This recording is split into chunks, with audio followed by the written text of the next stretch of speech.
Vérité des sports.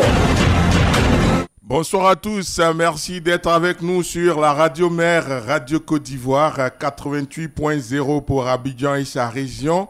Jean-Louis Gasset fait son bilan. Après 8 mois passés à la tête de la sélection ivoirienne, le technicien français a fait le point dans une interview publiée sur le site de la Fédération ivoirienne de football. Nous ferons le débat autour de cette sortie du sélectionneur des éléphants.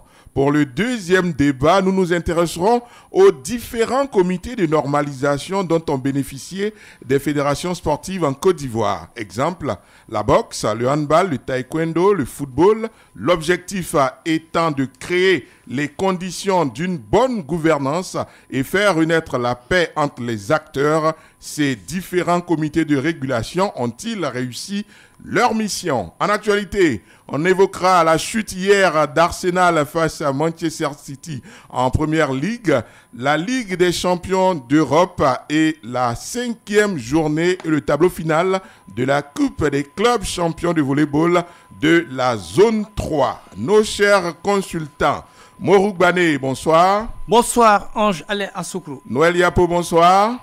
Bonsoir, Ange. La team VDS, réalisation Inoussa Dambélé, technique Souleymane Traoré. Vérité des sports.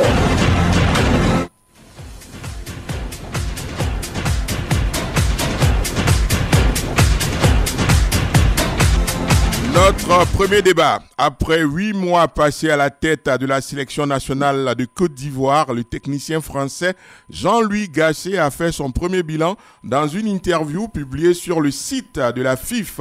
Quel premier commentaire vous inspire cette sortie de Jean-Louis Gasset, Noël? Je pense que en termes de bilan, je ne sais pas exactement quel va être ce bilan qui a été publié, mais pour moi, je trouve que moi, personnellement, il y a une seule chose sur laquelle on attend M. Gasset, c'est qu'il a été mis en fonction pour mettre en place une équipe commando. Jusque-là, cette équipe commando-là, on ne l'a pas encore, mais pour l'instant, on est encore loin de cette Coupe d'Afrique. La mission qui est la sienne, c'est de tout faire pour qu'on puisse remporter cette Coupe d'Afrique-là. Il peut faire le bilan mi-parcours, dire que, bon, effectivement, il n'y a pas eu beaucoup de défaites, mais ce bilan-là, pour moi, c'est un peu prématuré, j'attends de voir, mais franchement, en termes de bilan, je ne pourrais juger M. Gasset qu'au soir de la fin de cette CAN de la Côte d'Ivoire.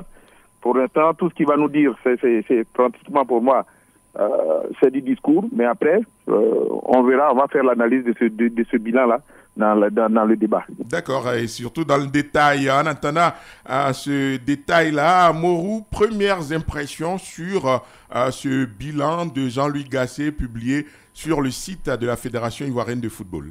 J'avoue que je suis resté quand même sur ma faim parce que j'ai pensé quand même qu'il allait revenir sur les différents matchs que les éléphants ont pu produire sous son autorité, oui. Mais que non, il n'en a pas parlé du tout. Il a surtout parlé, ça je résume, au niveau psychologique, comment les joueurs se comportent, et il va analyser ou bien il a étudié à fond leur comportement et comment ils ont pu échouer à la qualification au Qatar. Mais j'avoue qu'en lisant cela, je reste sur ma faim. J'aurais souhaité que, par exemple, les matchs où les éléphants n'ont pas donné le meilleur d'eux-mêmes, qu'ils puissent nous dire qu'est-ce qui a marché sous son autorité ou pas et quel renfort il compte apporter. Il est venu du 30 au 5 février en Côte d'Ivoire pour seulement regarder Folie Ayayi et discuter avec lui pour l'incorporer dans l'équipe. J'avoue que c'est certainement au niveau psychologique, il cherche à avoir l'ensemble des joueurs. Il a même dit vers la fin de son interview que c'est sûr et certain qu'on pourra faire une bonne CAN et même remporter cette CAN si je ne m'abuse, si l'Union sacrée... On va y venir. Hein. Lui, il a parlé d'outsider, mais on va y venir dans la suite du débat. Ok, d'accord.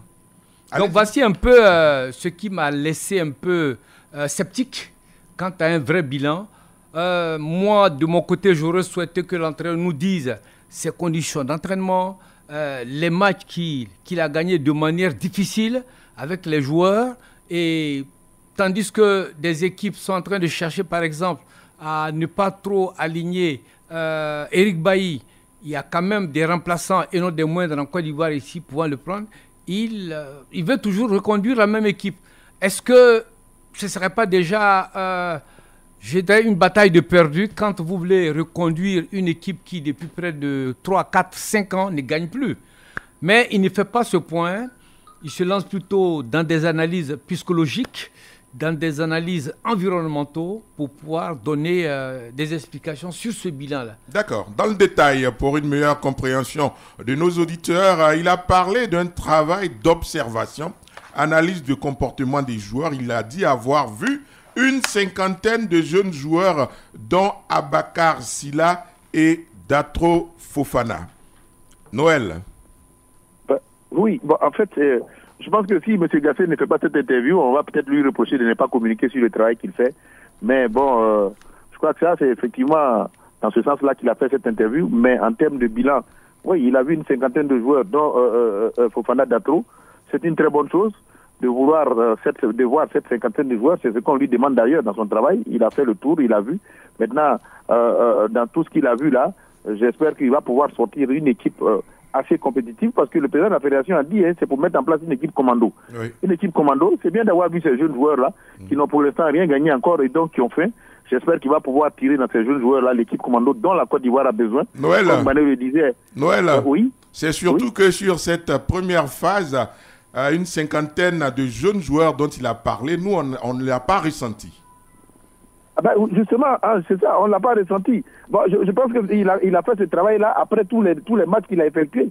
Donc jusque-là, on n'a pas encore vu des matchs officiels ni des matchs amicaux pour voir effectivement ce travail qu'il a fait avec ces 50 jeunes joueurs-là, cette observation-là, et l'incorporation de ces quelques jeunes joueurs-là dans son équipe. Donc, bon, la première étape, comme il a dit lui-même, c'est l'observation. Il a observé, il a vu.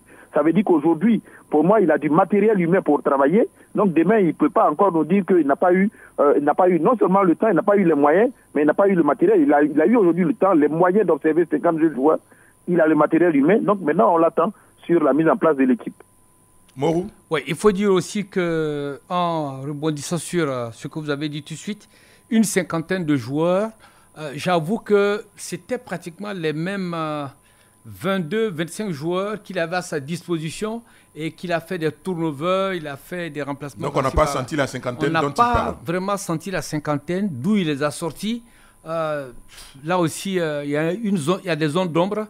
Et dans toujours l'interview, il dit par exemple, nous sommes bien évidemment très attentifs à leur temps de jeu, à leur performance et au suivi médicaux.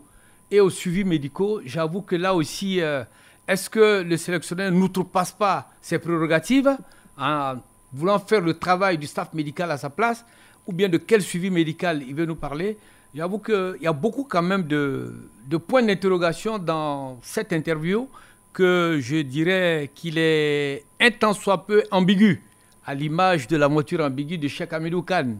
Il y a des zones d'ombre, il faut vraiment qu'il nous explicite cela. Jean-Luc Gasset dit, ce groupe a besoin de renforts. Nous avons donc sollicité de nouveaux joueurs afin d'amener une concurrence sur des postes bien précis. Ça aussi, vous l'avez ressenti, Noël?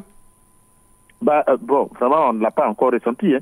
Moi, je dis, Ange, certainement qu'il a vu cette cinquantaine de joueurs-là et tout ce qu'il est en train de dire, c'est pour les matchs à venir qu'on va le ressentir. Mais sur ce qu'on a vu déjà, on n'a pas vu encore cette concurrence-là, véritablement. Une cinquantaine de joueurs et nous parler de concurrence, moi, je n'ai pas encore vu. Seulement, j'espère qu'il va pouvoir donner effectivement de la place et faire cette concurrence-là de façon saine pour que les meilleurs soient à leur place. Mais pour l'instant, je n'ai pas encore vu. J'attends de voir sur les matchs qui arrivent, les matchs qui à venir pour vraiment pouvoir juger de cette série d'observations qui a été faite, une longue série d'observations de 50 joueurs.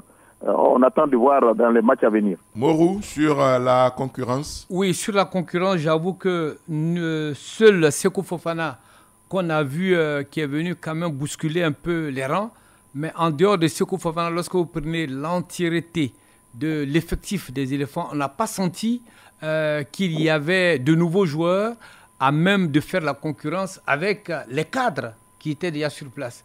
À tous les postes pratiquement, ce sont les mêmes qui ont été reconduits, les mêmes qui étaient là sous Patrice Baumel. Et donc, en parlant de concurrence, certainement qu'ils les avaient mis sur le banc de touche, ou bien qu'au cours des regroupements, des entraînements, il faisait faire de la concurrence, mais il avait une ossature dans sa tête. Et c'est l'ossature de Baumel qui pratiquement était sur le terrain lors des différents matchs. Le technicien français dit avoir apporté une retouche, vous l'avez dit, Morou, avec le retour de Seko Fofana. Il ajoute, les retours de Sébastien Haller et Eric Bailly sont un atout, Noël. Bah oui, c'est pour ça que je dis c'est dans les matchs à venir qu'on va voir les retours de Sébastien Haller. Et pour Sébastien Haller, oui, c'est un atout. Mais tout à l'heure, Bané a parlé. Eric Bailly, son retour peut être un atout s'il change ses disciplines. Mais en attendant que ce soit un atout, j'espère que dans ce lot de concurrence-là, il va mettre Eric Bailly à concurrence parce que ce garçon-là, il a besoin de sentir qu'il y a une concurrence. Et on doit pouvoir trouver véritablement quelqu'un d'autre pour remplacer Eric Bailly. Parce que quand on lui fait confiance, tout de suite, après, c'est le débordement. Et franchement, Sébastien Haller, oui, mais Eric Bailly, je ne sais pas si c'est un véritable renfort. Oui, en parlant de ces deux joueurs, je l'ai dit déjà précédemment, Sébastien Haller sort d'une intervention chirurgicale très très délicate. Est-ce que d'ici la CAN, il va avoir les ressources physiques nécessaires à même de pouvoir conduire cette attaque des éléphants? Et à côté de lui, même si on doit lui faire appel, il faut faire aussi un clin d'œil aux jeunes qui sont ici en Côte d'Ivoire. Je parle notamment du buteur de la SOA, meilleur buteur de la Ligue 1, Sogodo Yaya. Il ne faut pas les laisser. Et il y a certains aussi qui ont tapé dans l'œil, les Otro et autres qui ont tapé dans l'œil. Il faut les faire venir et faire un turnover, ne serait-ce que dans les regroupements, et permettre aux uns aux autres de pouvoir se remettre en cause. En regardant Eric Bailly, j'avoue que lorsque le sélectionneur lui-même dit que leur arrivée sera un atout, déjà, quand on est joueur et on sait déjà qu'on a une place en sélection, c'est-à-dire qu'on sait quel que soit ce qui arrive, on sera là, on ne se donne plus. La sélection doit être cette équipe-là qui accueille le meilleur du moment. Il faut faire douter les joueurs. Mais à partir du moment où vous faites une interview pour dire que cela, leur arrivée serait un atout, mais déjà on voit le joueur, on voit les carences qu'il a lors des matchs de l'Olympique de Marseille et autres, il a pris 7 matchs de suspension. C'est ça. Mais si vous lui faites trop confiance, et il va revenir encore, et souvent il va créer des fautes, des erreurs, à même de nous coûter la victoire. N'oublions pas qu'Eric Bailly n'est pas son premier forfait. C'est certains défenseurs talentueux, mais je pense qu'on peut trouver dans le cru ici, dans l'axe de l'ARSEC par exemple, vous avez Koulibaly Souleymane, vous avez Koulibaly Onlo, et dans bien d'autres équipes, vous avez des jeunes joueurs qui peuvent supplier à Eric Bailly. Jean-Luc Gasset dit vouloir renforcer son groupe avec 3 ou 4 joueurs. Bon, moi je me pose la question, Noël, pourquoi se limite-t-il? Oui, Ange. Vous m'avez entendu? Oui, je pense que j'ai compris un peu ce que tu voulais dire. Non, il veut renforcer son groupe avec 3 ou 4 joueurs. Ouais. Pourquoi il se limite? Mais justement, il dit une chose et son contraire.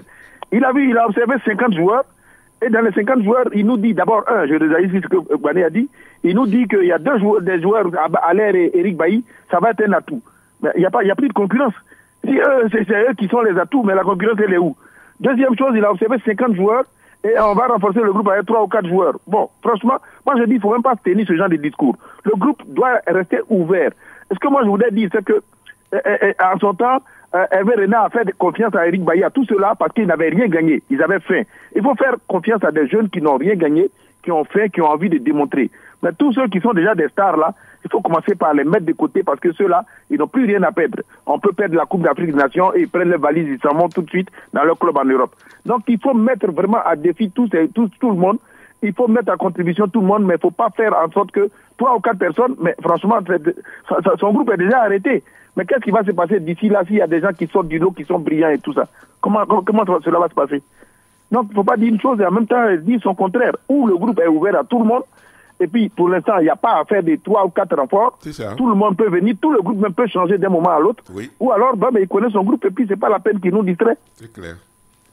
3 ou 4 joueurs alors qu'il doit avoir 11 titulaires. Donc au jour d'aujourd'hui, à 1 an de la CAN, il doit dire je cherche 11 joueurs capables de porter le maillot de la Côte d'Ivoire et puis des remplaçants. mais effectivement, pas 3 ou 4. Oui, je pense qu'il se devait quand même d'élargir, d'ouvrir sa liste et permettre à des joueurs qui sont en forme de pouvoir intégrer cette équipe-là. Mais 3 ou 4, on a l'impression qu'il veut prendre de nouveaux remplaçants pour venir remplacer ceux qui étaient déjà là. N'oublions pas qu'une de ces listes comportait 3 gardiens, 8 défenseurs, 5 milieux de terrain et 9 attaquants. Et parmi ces attaquants, on a tous crié haro sur le baudet parce que par le fait que Konaté Karim n'a jamais joué un match plein. Pour voir qu'est-ce que ce jeune homme-là est capable de faire lorsqu'il est en situation de jeu. C'est 2 minutes, 3 minutes, on le fait entrer, il amuse la galerie un peu, et puis bon, il ressort.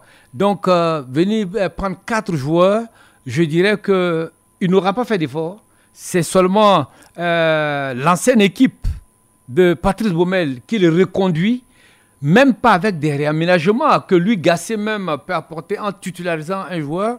Et cela me permet de poser la question, est-ce que véritablement Gassé a les mains libres pour choisir ses différents joueurs, pour sillonner l'Europe, en même de trouver des joueurs pour pouvoir supplier ou bien doubler ou bien tripler certains postes.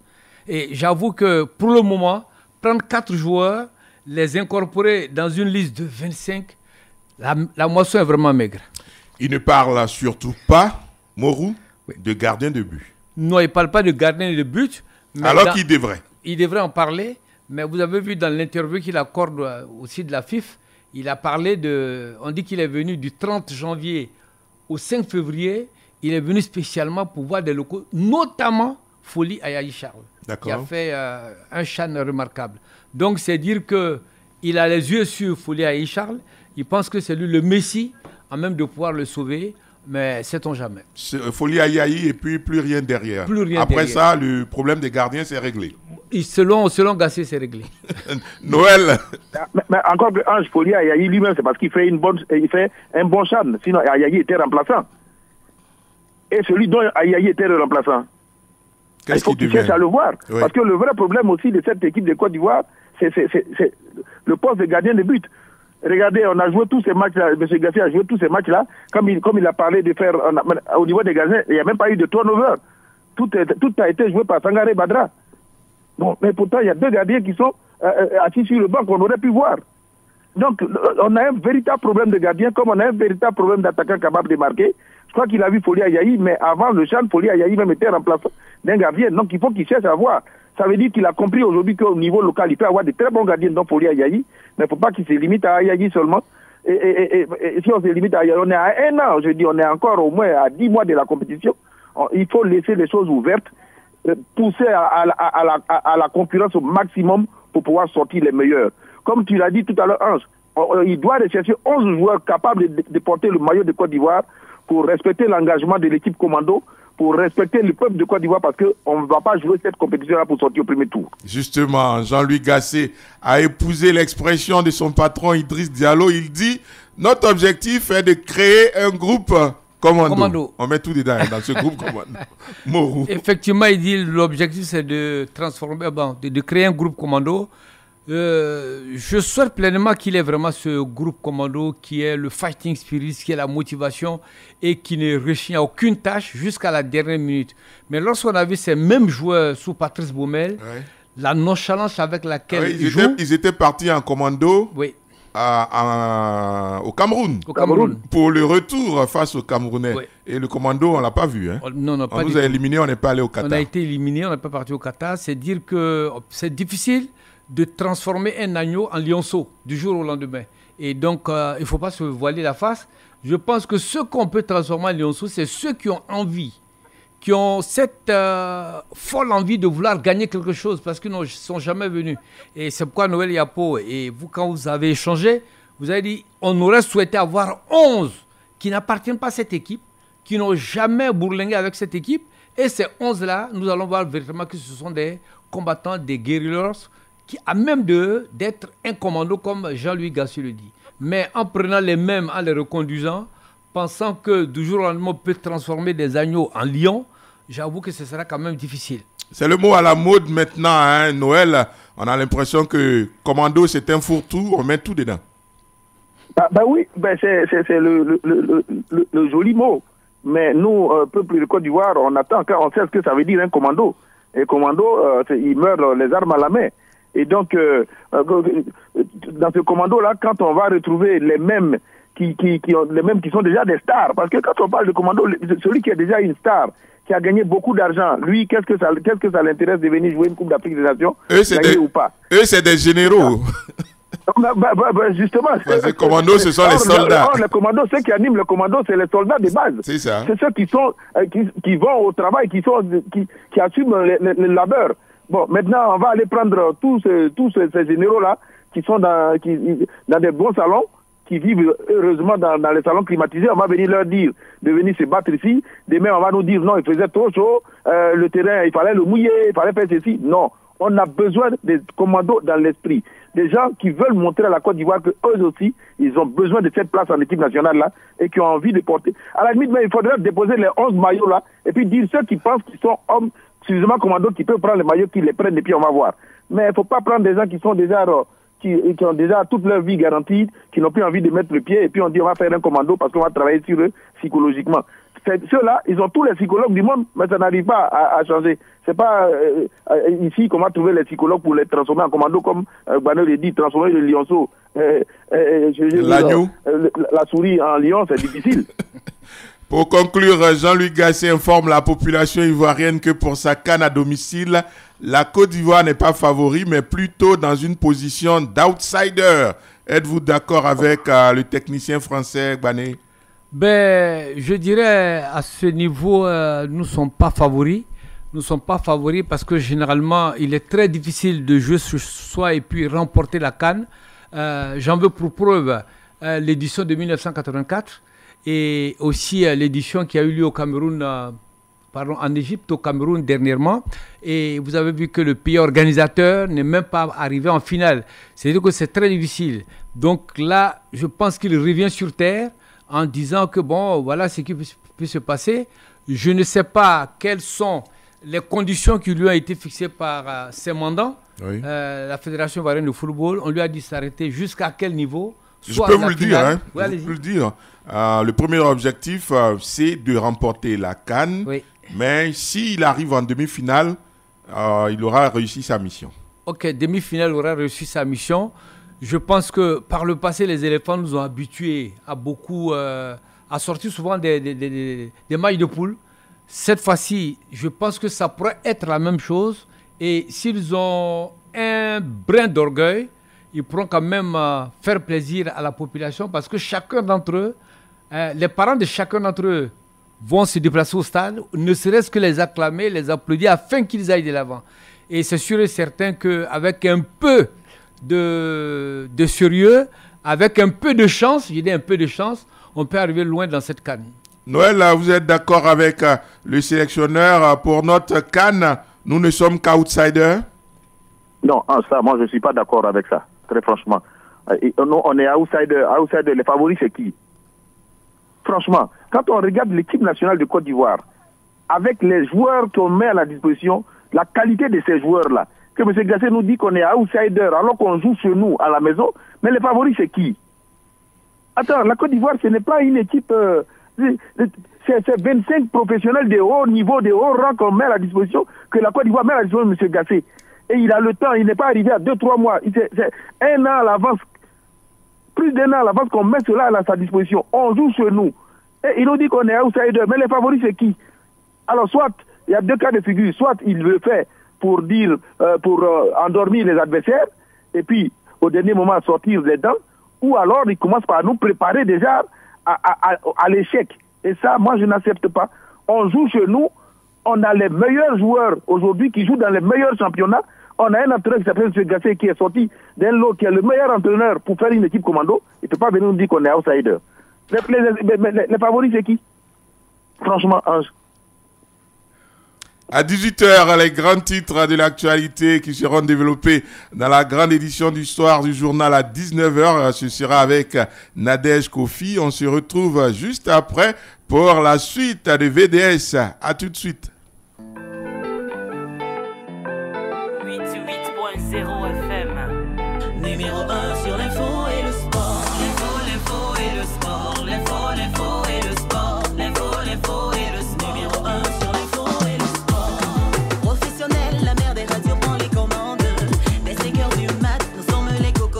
votre journée. Si tu veux t'enjailler et surtout t'informer, sur le digital, sur ton téléphone, tu peux capter ta radio. Radio Côte d'Ivoire, numéro 1 sur l'info et le sport. Radio Côte d'Ivoire, numéro 1 sur l'info et le sport. L'info et le sport. L'info et le sport. L'info et le sport. Numéro 1 sur l'info et le sport.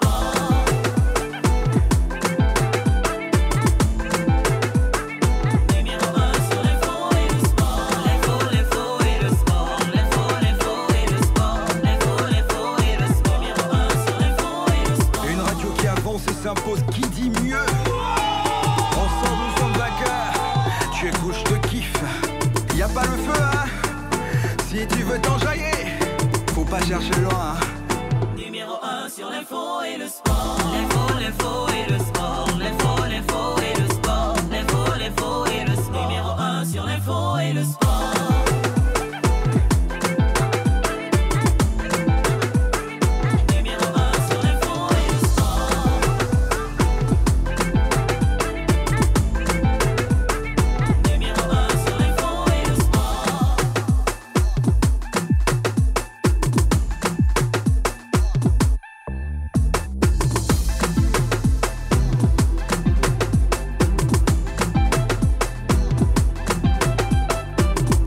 Radio Côte d'Ivoire, il y a l'info qui... 18h.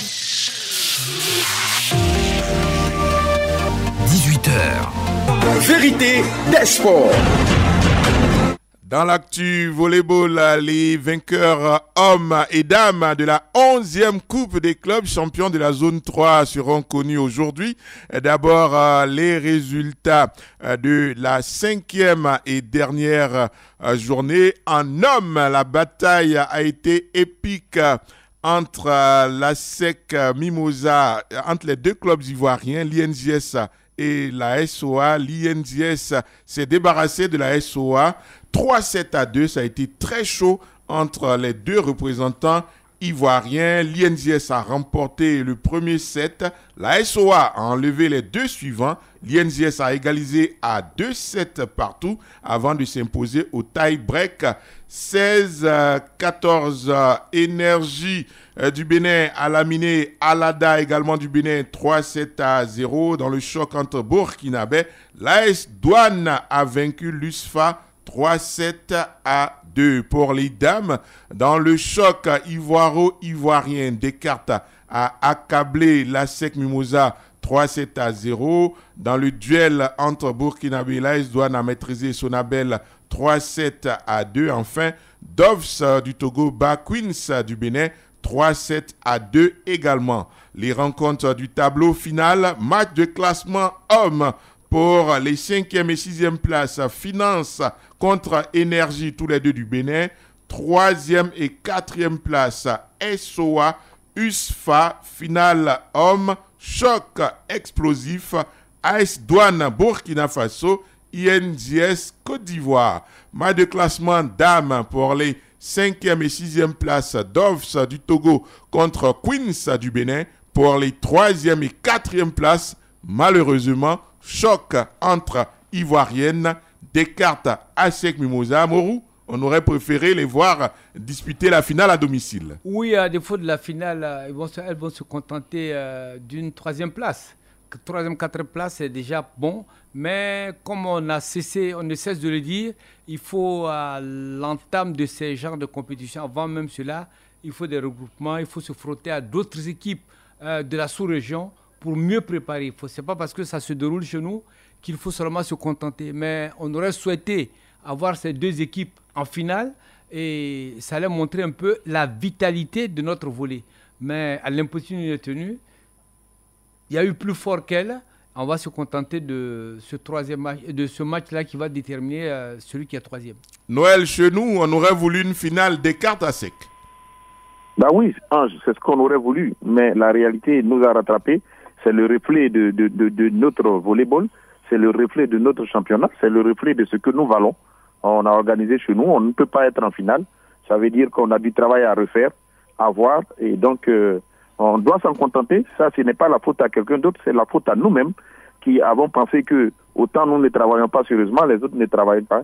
Et donc, quand dans 52 semaines dans l'année, vous avez un championnat qui se tient sur 3 mois en 12 semaines, bon, ben, c'est le reflet du travail. Chacun ne récolte que ce qu'il a semé. C'est ce qu'on a semé qu'on a récolté. La finale dame, c'est donc un choc entre Burkinabé pour le titre Sonabel AS Douane.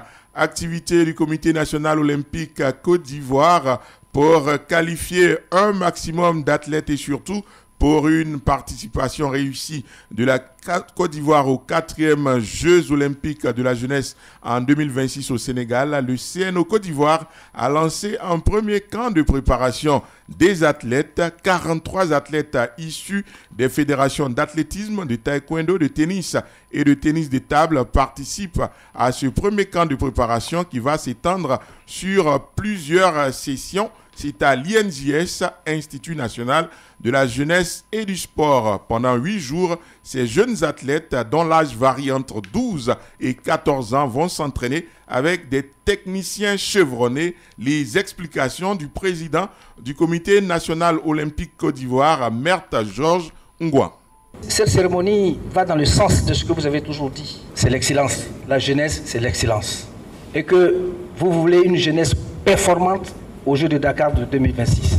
C'est précisément pour cela que nous avons organisé, dans le cadre d'un vaste programme qui commence aujourd'hui et qui finit en 2026, consistant à rassembler tous les meilleurs athlètes de la Côte d'Ivoire à partir de 13 ans. De sorte qu'en 2026, ils auront 17 ans. Date limite pour participer aux Jeux de Dakar 2026. Je dis c'est votre vision, parce que vous m'avez toujours dit, Président, il faut qu'on soit présent à Dakar et on doit être bien présent à Dakar. À partir de maintenant, d'autres disciplines viendront s'y ajouter pour que, jusqu'en 2026, nous ayons une forte délégation ivoirienne aux Jeux de Dakar 2026. Le président du CNO Côte d'Ivoire, Georges Ngwa, qui s'adressait au ministre des Sports. Justement, le ministre, lui, a délivré un message à l'endroit du CNO Côte d'Ivoire et des athlètes. Pour Paulin-Claude Danhaut, ces Jeux de Dakar 2026 doivent permettre à la Côte d'Ivoire de briller et montrer à la face du monde la vitalité du sport en Côte d'Ivoire. On dit souvent, qui veut aller très loin commence dès à présent à ménager sa monture.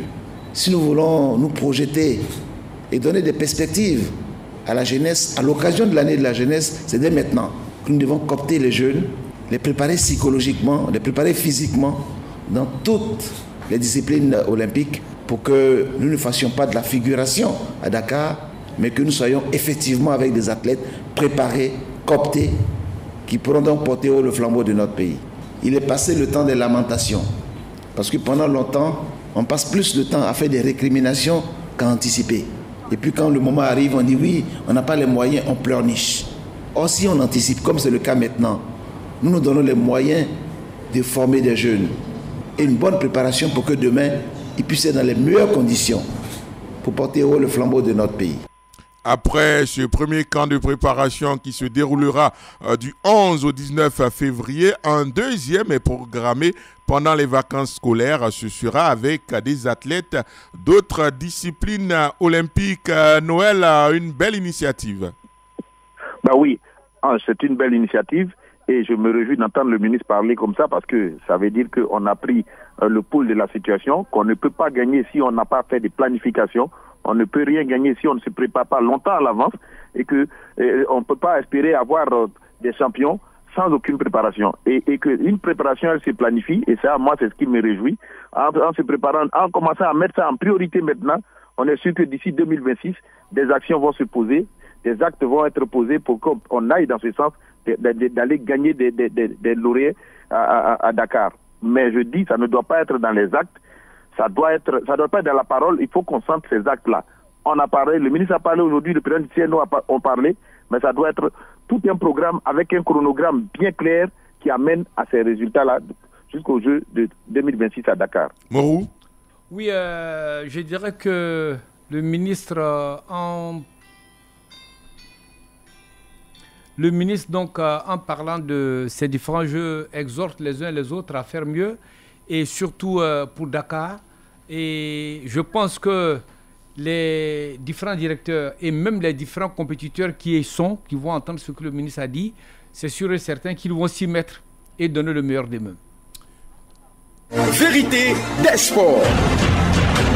Football européen, évoquons d'abord la première ligue anglaise. Coup double pour Manchester City. Les Citizens ont dominé Arsenal 3-1 sur son terrain hier en match en retard de la 12e journée. Kevin De Bruyne, 24e, Jack Grealish, 72e et l'inévitable Erling Haaland, 82e, ont été les buteurs de City. Bukayo Saka avait égalisé à la 42e minute sur penalty pour les Gunners. Quel commentaire vous inspire ce choc des leaders en Angleterre? Bonsoir Jean-Philippe Auria. Bonsoir Ange. C'était une rencontre qui était très attendue entre ces deux formations. On avait une équipe d'Arsenal qui à un moment avait relégué très loin derrière elle l'équipe de Manchester City entraînée par Josep Guardiola. Et il se trouve que sur ces dernières sorties, comme l'a si bien dit Pep Guardiola dans son analyse de fin de match, malgré la bonne prestance des joueurs d'Arsenal, ils avaient du mal à concrétiser leur domination, donc à remporter des victoires. Il y a eu une défaite à Everton, il y a eu une nulle face à Brentford. Cette équipe d'Arsenal a commencé à rentrer dans les rangs, elle a commencé à perdre des points et finalement avant ce choc, elle était au même nombre de points pratiquement que cette équipe de Manchester City. Elle s'est inclinée, City prend la tête provisoirement parce qu'Arsenal a encore un match en moins à disputer. Et on verra ce que cela va donner. Mais une chose est sûre et certaine, le championnat est totalement relancé. Parce qu'on sait que City, c'est un magnifique tigre quand il est en chasse derrière le leader de la Premier League. Et c'est mal voir les hommes de Pep Guardiola revenus comme ça dans la course et essayer de se relâcher. Hier, il y a eu la grande différence entre un club qui titille les grands ces dernières saisons, c'est-à-dire Manchester City avec son armada, et une équipe qui essaie de revenir au premier plan avec des jeunes qui sont en train de petit à petit écrire sur les légendes, c'est-à-dire Bukayo Saka, Odegaard, toute cette jeune garde du côté d'Arsenal. Mais hier, cette jeune garde, cette fougue n'a pas suffi. L'expérience des anciens de City avec le cyborg Haaland a fini par avoir raison d'Arsenal. Noël. Bah oui, franchement, je pense que c'est un match qui est résumé par le fait que le maître, il reste le maître, l'élève reste l'élève, parce que Pep est le maître de l'entraîneur d'Arsenal, et là, il a démontré encore hier, physiquement, Arsenal, City était bien préparé, et ils ont carrément empêché Arsenal de jouer, et ils ont fait cela jusqu'au bout, et donc, pour moi, Pep a montré que c'est lui qui est le maître, et le maître est resté vraiment le maître du jeu, et il a montré qu'il connaît bien le championnat anglais, il connaît le virage, et je suis d'accord avec Auria, ça a été City est une équipe qui a de l'expérience, qui savent à quel moment il faut aborder ce virage-là. Par contre, Arsenal, avec ses jeunes joueurs, a commencé très vite, mais certainement, ils ont oublié que le championnat est très long. Mais hier, c'est jouer le virage de ce championnat. Là où City est placé, ils ne lâcheront rien, parce que Pep, dans cette situation-là, ça va être terrible. On va avoir une fin de championnat vraiment palpitante. Morou? Oui, je dirais simplement que quand vous prenez l'équipe d'Arsenal, ils sont leaders de cette Premier League depuis la deuxième journée. C'est maintenant qu'ils sont délogés. Je crois que c'est au goal average, mais ce n'est pas par n'importe quelle équipe. Une équipe amenée par De Bruyne, Grealish et Erling Haaland. Et quand vous voyez les statistiques même dans les confrontations de ces deux équipes, on a près de 41 matchs joués, 11 victoires pour Arsenal, 7 matchs nuls et 23 victoires pour Manchester City. Ils allaient psychologiquement avec un avantage. Et ils ont aussi un entraîneur, Pep Guardiola, qui sait les galvaniser. Je pense que, comme l'a dit Auria, une fois qu'ils sont arrivés à ce stade de la compétition, où ils font le mano à mano avec le leader, ils ne lâchent plus le morceau. C'est à fond la compétition. Et il ne faut pas s'étonner qu'à la fin peut-être de ce championnat de Premier League, que Manchester City soit couronné leader. City a montré beaucoup de puissance et de caractère au cours de ce choc. C'est un succès capital pour Guardiola et ses hommes dans la course au titre. City qui récupère le fauteuil des leaders à la différence de but. Les deux équipes ont 51 points. Avec son but d'hier, Erling Haaland a inscrit son 26e but en championnat. 26e but en championnat, 32 buts toutes compétitions confondues. Là, déjà on est en février, comme les statisticiens ont pu le dénoter. Et il rejoint déjà le meilleur buteur sur une saison de Manchester City, qui est le Kun Agüero. C'est dire que ce garçon est parti pour exploser les records. On est dans une ère assez exceptionnelle au niveau des différentes disciplines sportives et dans différents clubs. Voilà, pas si longtemps que ça, on a eu un record historique au niveau de la NBA qui était battu par les LeBron James.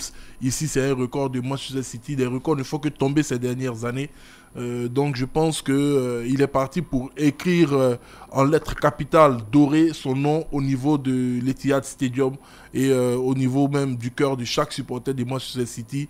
Ce garçon, on se demande où est-ce qu'il va s'arrêter, parce que hier, il a démontré que notre palette de son jeu, on sait qu'il est en nette progression, parce que c'était quelqu'un qui était catalogué comme un serial buteur, un joueur qui avait certes de la vitesse, mais grâce à ses longues enjambées qui prenaient ses adversaires à défaut, qui était très physique. Mais hier, il a participé au jeu, il s'est même mieux pratiquement en meneur de jeu, ça a surpris beaucoup de personnes. Erling Haaland, franchement, c'est le prototype du footballeur du futur, un athlète véritablement complet et comme il a dit lui-même, il court derrière les records, il veut battre chaque record de chaque championnat et pour l'instant il est une excellente lancée et avec City déjà ce qu'il réalise est tout simplement extraordinaire. Avec la défaite d'hier, Arsenal et Arteta ne sont plus invaincus sur leur terrain. En Liga espagnole, hier, le Real Madrid a puni Elche, le dernier de la classe, à 4-0 avec des buts de Marco Asensio, doublé de Benzema sur 2 pénaltys et but de Luka Modric. Avec 48 points, le Real revient à 8 unités du Barça à Noël. Bah oui, c'est ce match du Real face au dernier du championnat. Véritablement, c'est peut-être le score qu'on attendait, mais là, le Real a fait très fort.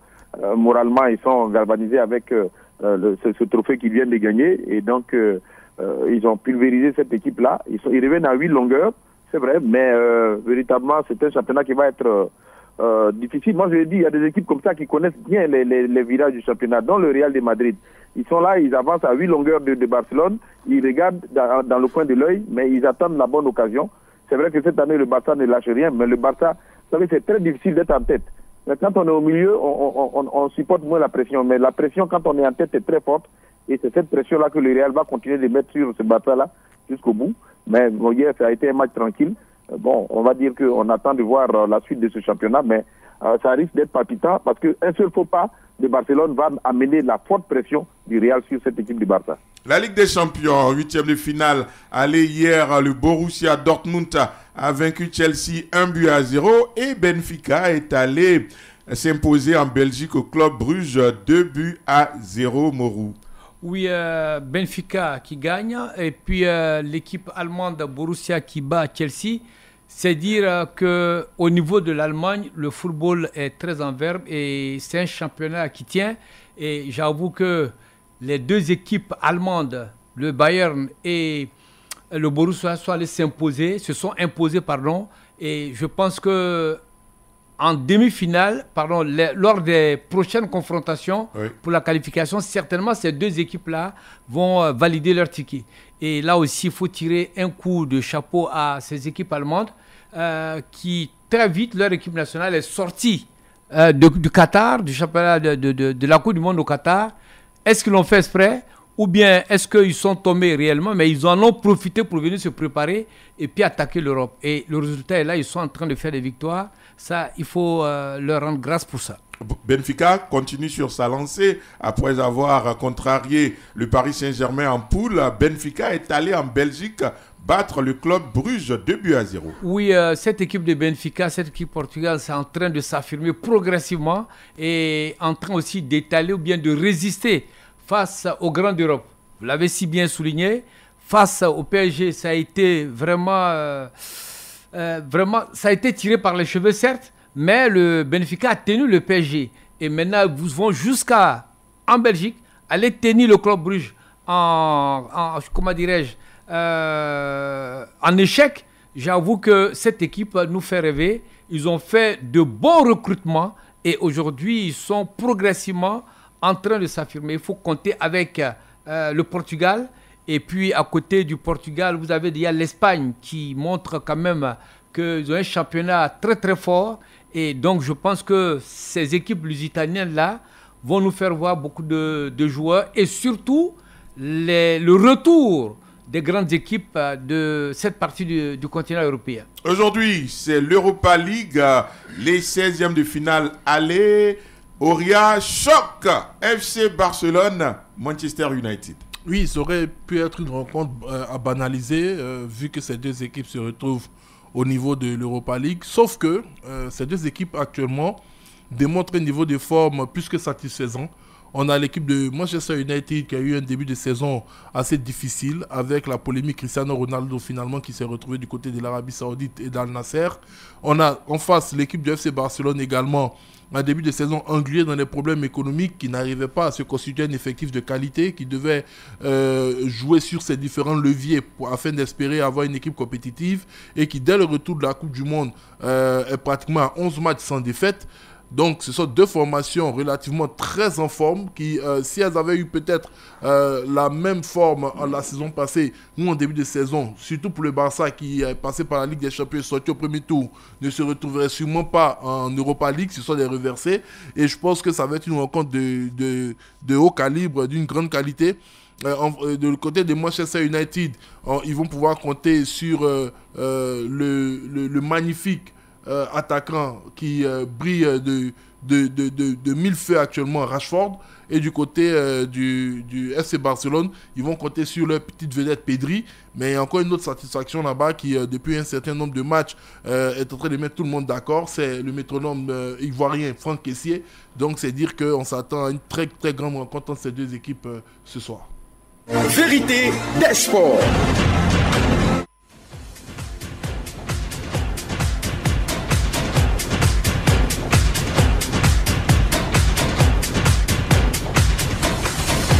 Vous avez reconnu la musiquette, notre deuxième débat du jour s'annonce. Le rôle d'un comité de normalisation ou comité ad hoc au sein d'une fédération sportive se présente comme suit. Créer les conditions d'une bonne gouvernance au sein de l'institution et faire renaître la paix entre les acteurs. En Côte d'Ivoire, force est de reconnaître que nombre de fédérations ont bénéficié de l'arbitrage de ces structures pour résorber des crises. Exemple, la boxe, le handball, le taekwondo, le football. Au regard de l'actualité de ces fédérations, peut-on dire que ces différents comités de normalisation ont réussi leur mission Noël? Oui, ben, je pense que si tel est que ce sont ces deux missions-là qui sont confiées à un comité de normalisation, oui, ces comités de normalisation ont réussi parce que ils ont permis certainement à une relative paix de revenir. Mais ce n'est pas dans tous les cas. Vous savez qu'on ne peut pas, on peut pas faire la paix si les hommes eux-mêmes ne sont pas disposés à faire la paix. Mais les comités de normalisation arrivent parce qu'il y a toujours des conflits. Et quand les comités de normalisation arrivent, en général, ces comités-là sont dirigés par des Ivoiriens et que souvent on oublie qu'on arrive pour régler une situation et on laisse faire part à ses sentiments et on penche pour l'un ou l'autre camp et donc ça crée toujours des problèmes. Dans l'ensemble, les comités de normalisation ont réussi à tirer leur épingle du jeu parce que ont réussi à sauver des situations, mais aucun comité de normalisation ne peut réussir s'il n'y a pas la bonne foi des acteurs eux-mêmes. Morou? Oui, je dirais simplement qu'au niveau des différents comités de normalisation, l'objectif qui leur a assigné, certes, vous avez souligné, vous et Noël Yapo, qu'il s'agit d'amener la paix, la sérénité entre les différents acteurs. Et la bonne gouvernance. La bonne gouvernance. Mais ce que j'entrevois souvent, c'est surtout un problème d'élection. Un problème d'élection, on n'a pas confiance aux tenants, à ceux qui sont déjà là, et donc on les accuse de tous les péchés d'Israël, si je peux parler ainsi, tant et si bien que au niveau mondial, les fêtières sont obligées d'intervenir pour qu'on fasse de nouvelles élections. Et ces nouvelles élections se font, il y a souvent de nouveaux dirigeants qui sont assis, mais la gouvernance ressemble étrangement comme des frères siamois à ceux qui sont déjà partis. C'est-à-dire qu'on a l'impression que rien n'est réglé, qu'on revient au statu quo. Donc souvent, ces comités de normalisation viennent certes ouvrir les vannes pour que les élections se passent normalement, mais quant à la bonne gestion, à la bonne gouvernance, on a l'impression de se replonger encore dans ce qui se passait par le passé. boxe, handball, taekwondo, football, Morou, selon vous, est-ce que les comités de normalisation qui ont été installés dans ces différentes fédérations ont réussi leur mission? Bon, je dirais qu'au niveau du football, le président de la Fédération ivoirienne de football est, disons, il a déjà fait 8 mois. 8 mois, pas encore un an. On ne peut pas le juger en tant que tel. Les championnats ont repris. Mais le fait sur lequel je m'appuie, c'est qu'ils ont dit, par exemple, que les championnats, les championnats régionaux de district, les championnats de jeunes vont véritablement reprendre parce que c'est ça le vivier du football ivoirien. Mais pour le moment, on n'a rien vu venir. On a vu seulement que la Ligue 1 est partie de 14 équipes à 16 équipes. On n'est même pas arrivé à 20. Et un autre point m'a fait tiquer un peu, c'est le mode opératoire au niveau financier.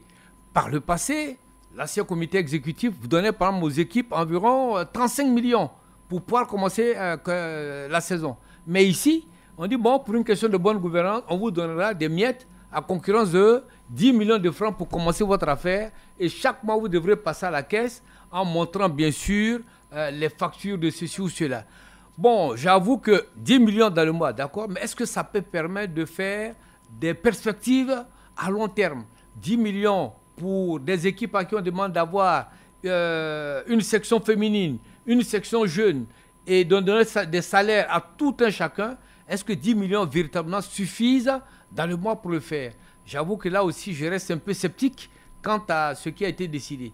Au niveau de la boxe, pour le moment, notre ami Arthur Bois, il a été éjecté de son bureau. C'est une dissidence qui occupe ce bureau. C'est aussi Traoré, le jeune Traoré qui vient de France, qui organise quelques galas par-ci, par-là. Et là aussi, je pense que ça ne nous a pas apporté grand-chose. Au niveau du handball, Karaboué réussit tant bien que mal à organiser le championnat. Et je pense, après une année, il a réussi à faire le championnat homme, le championnat dames. Je pense qu'il est sur la bonne voie et il faudra quand même faire des ouvertures. Là aussi, semble-t-il qu'il y a de nouveaux critères pour l'élection du prochain président, à concurrence du paiement de la somme de 3 ou 5 millions de francs, ce qui n'était pas le cas par le passé. Au niveau de la rédaction sportive de Radio Côte d'Ivoire, nous avons relevé 2 aspects qui sont confiés aux différents comités de normalisation: créer les conditions d'une bonne gouvernance et faire renaître la paix entre les acteurs. Les comités de normalisation ont-ils réussi leur mission, Auria? Bon, de toutes les façons, quand on regarde, chaque comité de normalisation semble avoir une feuille de route différente. Mais, comme vous l'avez si bien dit, il y a des éléments qu'on arrive à retrouver sur chaque feuille de route, comme la promotion de la bonne gouvernance, l'entente entre les membres d'une fédération. Si on prend le cas de la Fédération ivoirienne de football, Noël a essayé de dresser un tableau. On s'est rendu compte que rapidement, le comité de normalisation s'est comporté comme un envoyé spécial qui était chargé de taper sur les anciens dirigeants du football ivoirien. Il y a une sorte d'acharnement contre ces derniers, des accusations qui sont sorties ça et là sans jamais être démenties ou partiellement démenties par le comité de normalisation, jusqu'au point d'orgue qu'on a pu constater le jour de l'élection, pour ne pas dire la veille à Yamoussoukro, avec ce qui devait apparaître comme une rumeur, mais qui par la suite était confirmé par certains candidats, d'une éviction de 2 candidats au profit d'un seul pour aller à une élection finale. Donc, ce comité de normalisation, pourtant, avait dans sa feuille de route le toilettage des textes afin d'y retirer tous les articles confligènes. Mais qu'est-ce qu'on a constaté? C'est un comité qui est venu s'asseoir pour essayer de modifier uniquement le code électoral de la Fédération ivoirienne de football. Alors que le code électoral n'est pas le seul document ou les seuls textes confligènes au sein de cette fédération. On a parlé de bonne gouvernance. Hier, il y a une forte critique concernant la Fédération ivoirienne de football sur la non-divulgation de certaines informations, comme le salaire des différents sélectionneurs de l'équipe nationale. Et je vous l'avais dit ici hier que c'était des conventions.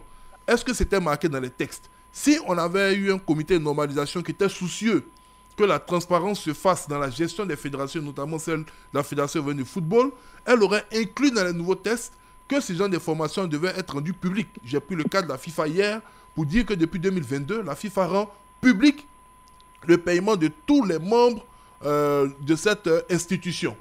Donc, tout est une question de texte et les textes doivent être respectés. S'il n'y a pas d'obligation, On ne peut pas tout simplement en tenir rigueur à quelqu'un qui est assis et qui travaille suivant les tests qu'il a trouvés. Donc pour moi déjà, si je prends l'échantillonnage du football, si j'avais une note à donner au comité de normalisation, en toute franchise, sur l'ensemble de ses œuvres, cette note ne dépasserait pas 5. Mais comme elle était tout simplement jugée sur le fait qu'elle ait permis au football ivoirien d'avoir un comité exécutif, je dirais légalement installé, légitimement élu, en ce moment-là, tout le monde a crié à une grosse satisfaction. Sinon, c'est pour faire le travail que ce comité a eu à faire, on n'avait pas besoin de 2 ans par exemple. Quand on sait que les tests de la fédération ne se retrouvaient que dans un document de 45 pages, 2 ans pour un constitutionnaliste de renommée internationale pour analyser 45 pages d'articles à modifier, ça, j'étais vraiment étonné par cette lenteur de ce comité de normalisation, dont je ne fais pas le jugement, mais juste un constat. Donc, pour le football, j'estime que ce comité, à mon sens, n'a pas vraiment coché toutes les cases. Ça, il faut le dire clairement. Parce que pour terminer sur ce comité, c'est une injonction de la FIFA qui leur a demandé même d'accélérer leurs travaux pour qu'on puisse aboutir à une élection. C'est dire que ce comité semblait ne même pas vouloir partir parce qu'il était en train de lutter des places au sein du COCAN. Il se voyait présent jusqu'à la prochaine Coupe d'Afrique des Nations présent en Côte d'Ivoire. Pour les autres comités de normalisation, aujourd'hui, on se rend compte qu'au niveau du handball, il y a une accalmie. Noël a parlé de paix.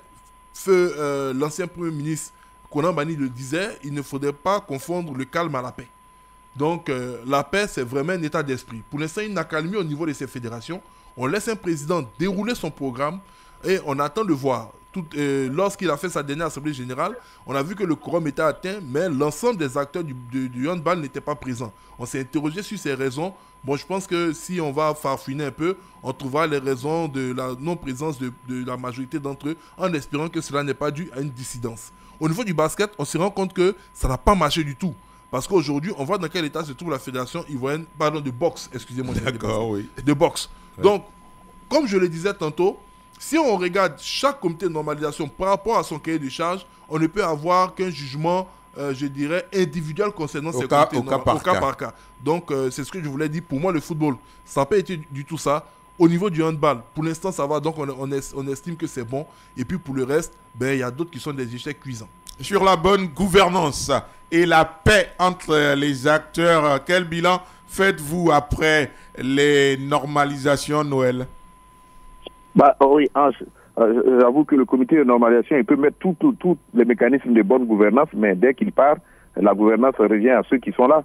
C'est à eux. Regardez au niveau du football, il y a eu pratiquement une commission de gouvernance et tout ça, qui a été, avec le président de cette commission de gouvernance est élu, mais après, qu'est-ce qu'on constate? On nous a dit, Bani a parlé tout à l'heure, on a dit au football, on va faire 10 millions pour avoir des soucis pour réglementer cette gouvernance-là.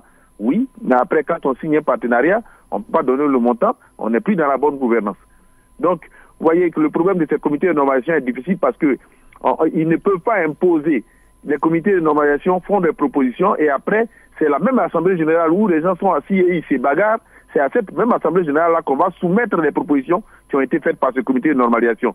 Ça veut dire que même dans ces propositions-là, la bagarre continue encore et tant que les uns et les autres ne retrouvent pas leurs intérêts, ces tests ne sont pas adoptés et ça ne passe pas. Du coup, les comités de normalisation sont là, mais ils ne peuvent pas imposer. On retourne toujours vers l'assemblée générale et l'assemblée générale a toujours ce même problème.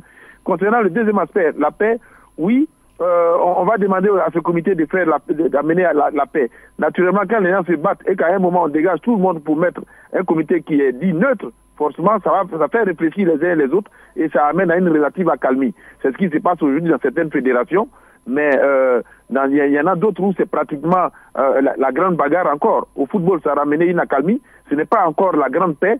Parce que la mission du comité, le comité ne peut pas réussir à amener cette paix. C'est de s'approprier ce que le comité a fait et après, continuer à travailler pour que la paix revienne. C'est pourquoi on attire encore l'attention du président de la Fédération de football.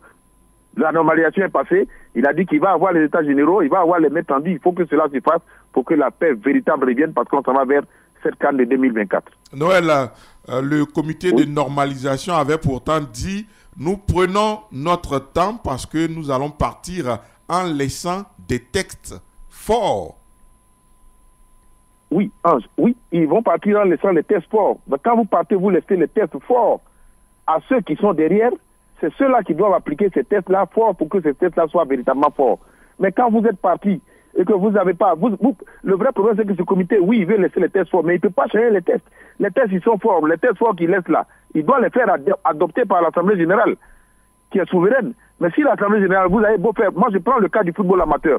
Le comité de normalisation avait voulu, dans les propositions, on a rencontré le professeur Bleou Maté, dans les propositions, ils avaient soumis, ils avaient voulu que tous les clubs puissent voter, même les clubs amateurs. Mais quand on est retourné, ils sont retournés à l'Assemblée générale. Les clubs qui ont le droit de vote ont refusé. Et face à cette situation, qu'est-ce que le comité de normalisation peut faire? Le vote est fait, ceux qui votent ne veulent pas.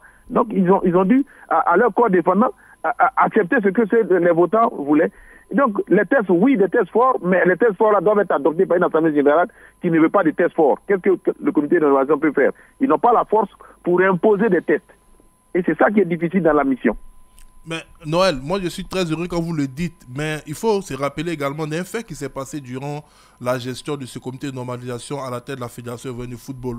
Il y a eu une assemblée générale qui était revenue sur les mêmes conditionnalités d'éligibilité pour être candidat à la présidence de la Fédération ivoirienne de football.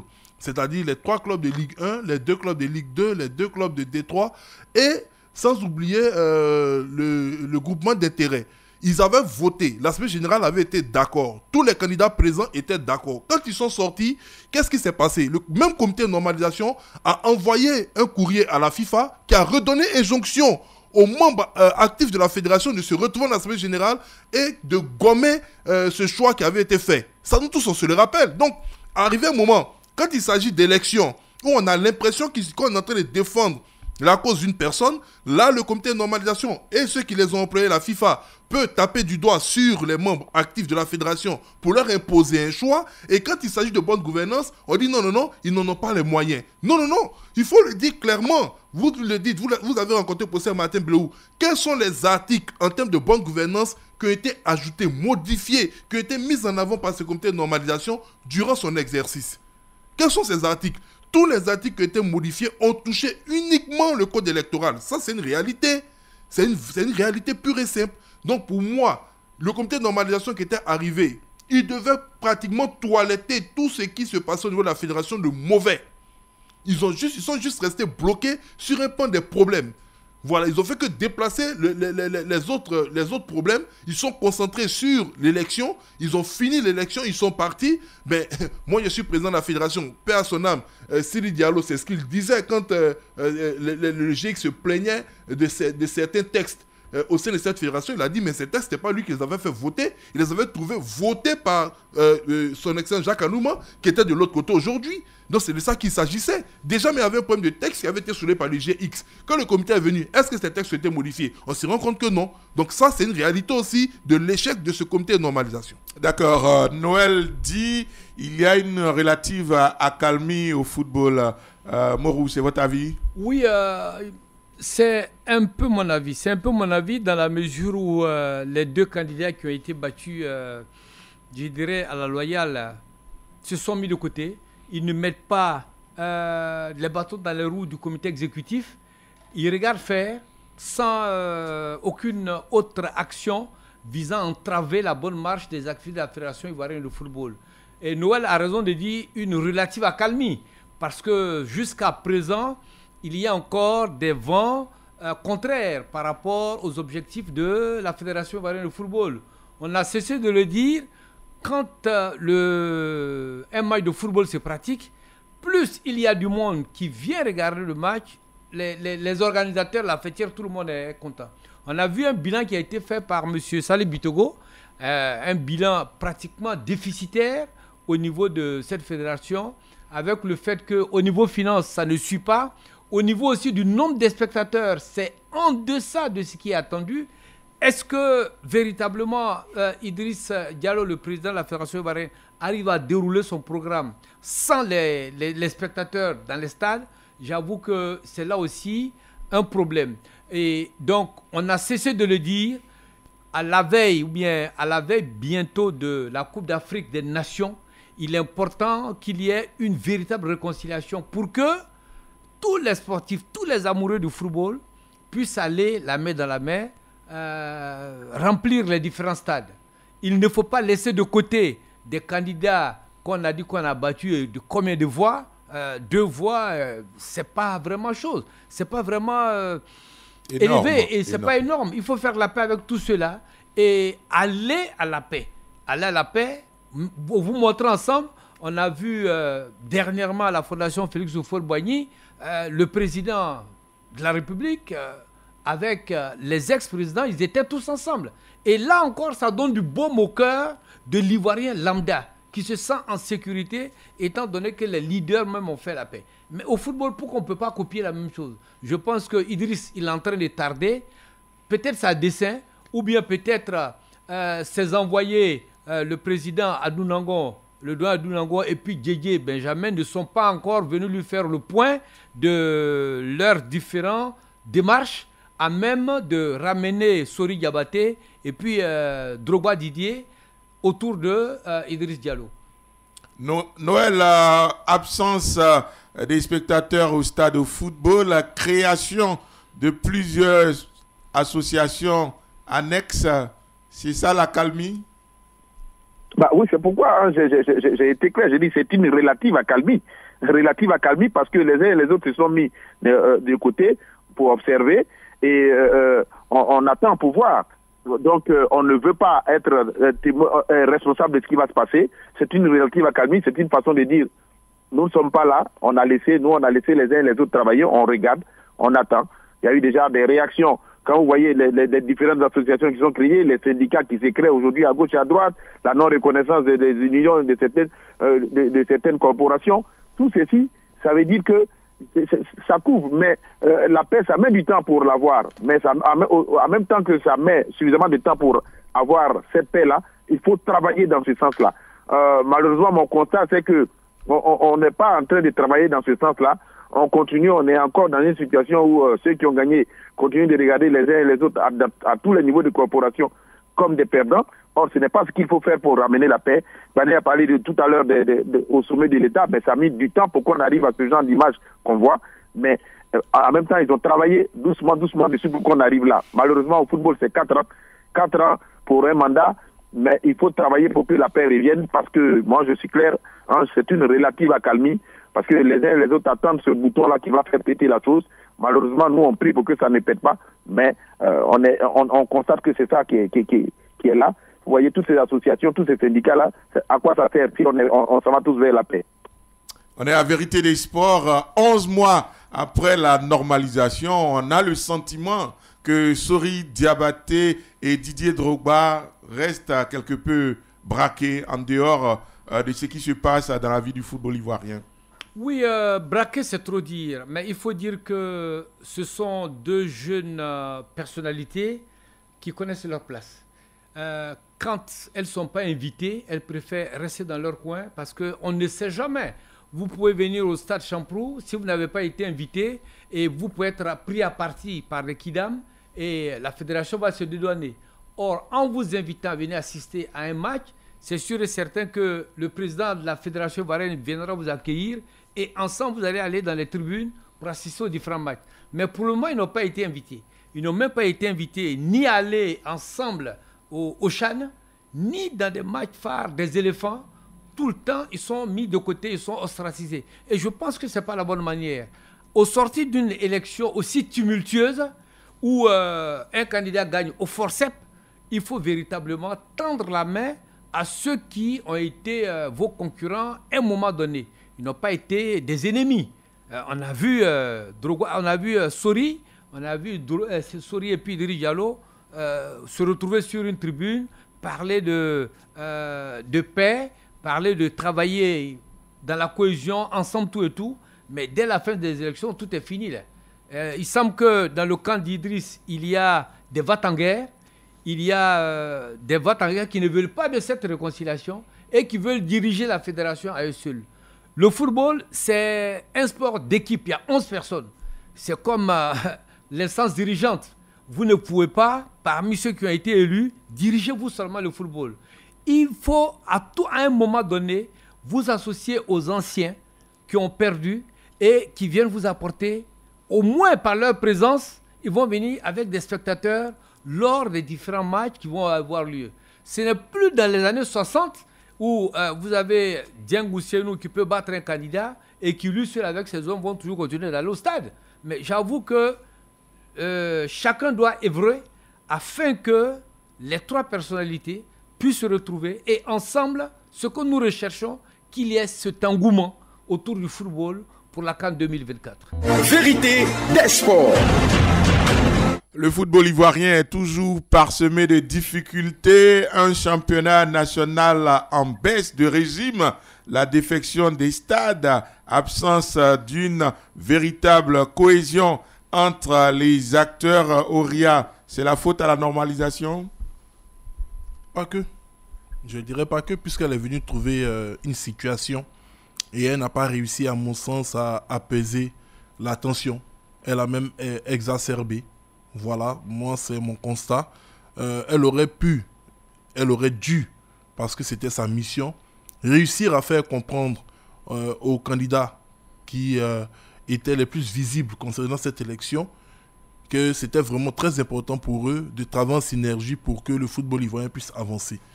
Mais elle a joué une autre carte, moi je le dis clairement, celle de la division.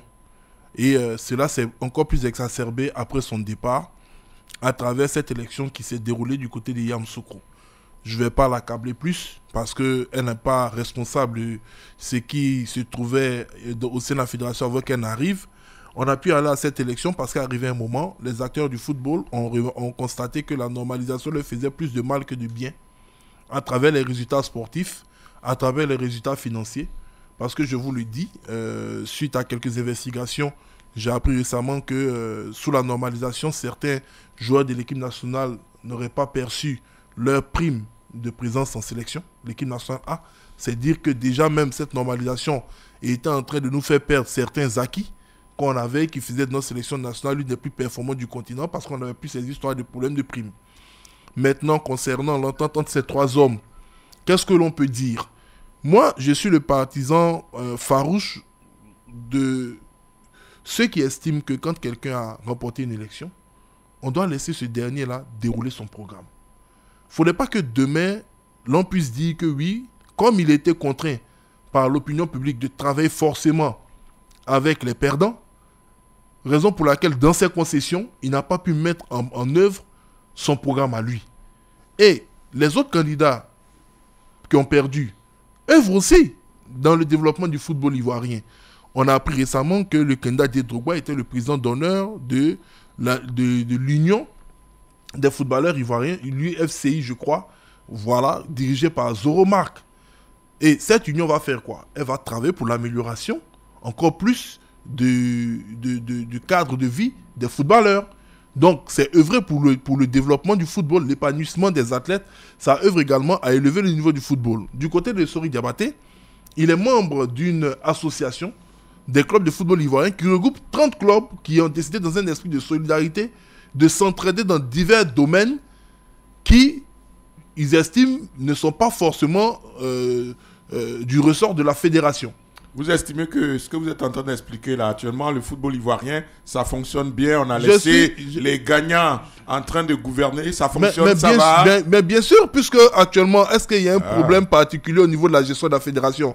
Est-ce qu'il y a une voix dissonante concernant la gestion du président, comme il s'appelle, Idriss Diallo, qui vient du camp Sori ou du camp Didier Drogba? Non, mais on parle du développement du football ivoirien. Oui, on se rend bien compte que déjà même l'absence des spectateurs au stade, c'est un véritable problème. Ange, il faut le dire clairement, ceux qui tiennent aujourd'hui les rênes du football ivoirien, ils accusaient les autres, quand ils étaient à la tête, d'être à la base de l'absence des supporters au stade. Voulez-vous qu'on vous rappelle les propos tenus par Maître Jaunier à sa dernière assemblée générale concernant l'ancien comité exécutif? Donc il faut dire, il faut le dire clairement, vous avez dit que vous avez la solution à un problème qui était dû aux autres. Vous voyez vous venez vous asseoir. Vous voyez qu'on reste sur les rancunes. Non, ce n'est pas une question de rancune. Les autres se disent, vous avez la solution, vous allez attirer le monde au stade.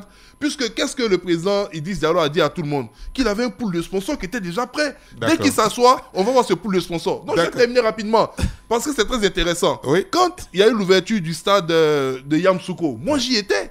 Mais quand on est rentré dans ce stade, on était émerveillés. Parce que la fameuse société télécommunication qui était sponsor historique des éléphants, qui avait lâché les éléphants sous Sidi Diallo, sans même que l'annonce de signature d'un partenariat n'ait été faite, avait brandé tout le stade. Donc on s'est dit, c'est que le président n'a pas menti. Il a ses sponsors. Ils vont venir, ils vont faire le spectacle, ils vont faire les choses. Je ne parle pas que de sponsors. Noël, est-ce que c'est ce que vous pensez aussi? Il faut laisser les gagnants travailler actuellement. Ça fonctionne, c'est bon? Si vous savez, ça dépend de comment les gagnants sont arrivés.